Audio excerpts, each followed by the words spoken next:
President Trump said the United States is, quote, locked and loaded and prepared to respond. But I don't think he wants to go to war. This president is not looking to go to war. The Iranians know this. The press knows this, but they're not saying that. Iran first attacked our oil tankers, then shot down one of our drones. Now they've attacked Saudi Arabia, shutting off 5% of the global oil supply. Things are going to get worse. Now, here's why. Iran wants sanctions relief. That's not a secret. We are crippling them economically because they are going for nuclear weapons. The minute they get nuclear weapons, we have to deal with these crazy people like we deal with Kim Jong-un. There are no good options. So the president is using every bit of our power that we have to cripple them and hopefully get them to fall into line, or some sort of a regime change that does not come from us, but comes from the people. The people like the West. This is a different place in the Middle East. Now, my advice to the president would be this. Just keep your cool and weather the storm. Let the Saudis respond militarily to the militia that, attacked the Saudi oil refinery. Do what Israel has been doing for decades. Have the Saudis target the militias, destroy the high-tech weaponry they have. Meanwhile, have the Treasury Department to continue to hit the Iranian regime where it hurts the most in their wallets. Continue maximum pressure because it is working. Iran is doing what terrorists do. They are trying to terrorize the world and scare us. They are trying to terrorize us and terrorize the world into getting their way. This attack will not be our last. But we cannot continue the business of responding with our military every time someone else should be taking care of it themselves. The Saudis have bought a lot of weapons from us. Maybe they should start using them themselves. We should not go to war. But I want you to understand fully how much the world is changing. And I hate to... Well, no, I don't. I want to give you the history of this social revolution, Saudi economics, the politics, and how we're even in bed with them in the first place. Because Saudi Arabia has played a very key role in keeping our dollar stable. And I don't know if that's going to last much longer because the world is changing. So let me give you a bit of history. At the end of World War II, Europe and Asia, everybody was in shambles except the United States. The USSR was pressing its military might all across Eastern Europe, and we needed financial stability. All of the Western allies tied their currency to the U.S. dollar, which at the time was backed in gold. Then the United States and the rest of the West got greedy, and they said there's not enough gold to do all the things we want to do. And so in 1971, Nixon closed what's called the gold window at the Treasury, which meant if you had $1, you could go in and get $1's worth of gold. We were off the gold standard. But what people didn't know at the time, or most, is that Nixon had a deal with the Saudi royal family. Our money had to be backed by something. Otherwise, people, what good would it be? Why would you need the U.S. dollar anymore? In exchange, Saudi Arabia agreed that that they would only accept U.S. dollars for the purchase of its oil if the United States would provide ongoing military support for the Kingdom of Saudi Arabia. So we would protect them. And they would make sure that everyone who said, hey, yeah, I'd like to buy a barrel of oil from you, had to do it in U.S. dollars. So that is why the U.S. has the, reserve currency around the rest of the world. But that is beginning to change. However, to this day, 99% of international bank transfers close in U.S. dollars, and over 92% of all oil purchases occur in U.S. dollars. And it's been going this way for 50 years. We've had an alliance with Saudi Arabia. We ensure that their borders are safe. They ensure that the U.S. dollar is the primary currency used for financial transactions worldwide. But something happened here in America. Something big happened.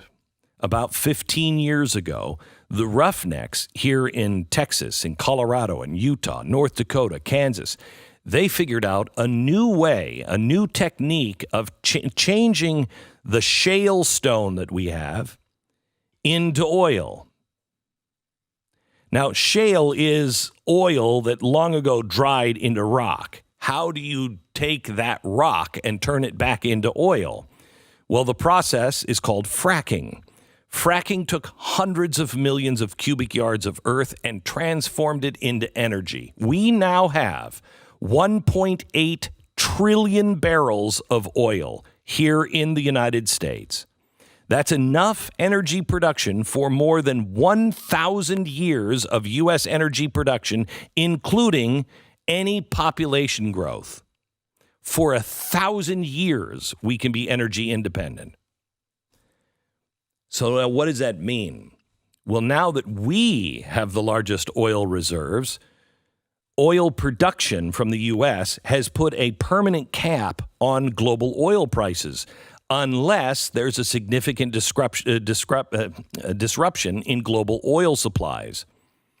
Prices, they say, now will have a hard time getting over $70 a barrel. If this would have happened in 2008, the price of oil could have gone up to $200 a barrel. What are we looking at? $65 a barrel? It's up 20%. Now, this is really significant for Saudi Arabia. I want you to consider the following. Because we have the capability, the U.S. is keeping oil prices suppressed into the $55, $60 barrel range, okay? Saudi Arabia is only profitable producing oil at about $80 a barrel. So what does that mean? More than 80% of Saudi Arabia's GDP is based in oil and energy production. For comparison, in the U.S., less than 8% of our GDP relies on energy production. They're 80. So a few years ago, Saudi Arabia operated its first budget deficit since the 1950s. They've been swimming in cash. It's the only thing that has held that country together because everybody is rich. But now they can't afford those things. In 2016, they issued government bonds. That means they took on government debt for the first time since the 50s to cover the budget shortfalls. The government is now losing about $12 billion a year and has to raise their debt ceiling to cover those deficits. In 2017, Saudi Arabia announced new plans under the Crown Prince, you remember him, Mohammed bin Salman, to take the Saudi Arabian oil industry, Aramco, and take it to an IPO. They were going to modernize everything, and they were going to let everybody invest. But by 2018, that IPO was falling apart. Oil prices had fallen below $50 a barrel, and the IPO, which they expected to raise nearly $2 trillion, was failing to receive any bids to raise even $50 billion. There was one journalist who was out there saying, this is crazy. His plan, the plan that the Crown Prince was pushing was Vision 2030 for Saudi Arabia. The guy who was the most outspoken about what he was doing with this IPO and Aramco was Jamal Khashoggi, the guy who was murdered in Turkey. As soon as he was murdered, the IPO was shelved because now nobody wanted to buy anything from Aramco. So fast forward earlier to this year. Saudi Arabia and other OPEC nations announced to cut back oil production as a means to raise global prices. And by summer, they had succeeded in getting oil prices up to around $65 a barrel. But we came in and quickly came online and increased global supply to make up for the reduced OPEC production. We couldn't do that before. And by August, oil prices were back to $55 to $58 a barrel. Remember, Saudi oil has got to be about $80 a barrel, or they can't afford it. So what happened 3 weeks ago? And then what happened over the weekend?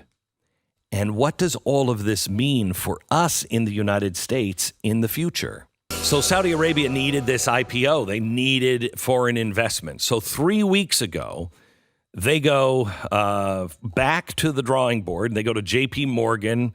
That was the U.S. bank that was leading. Barclays, Bank of Japan.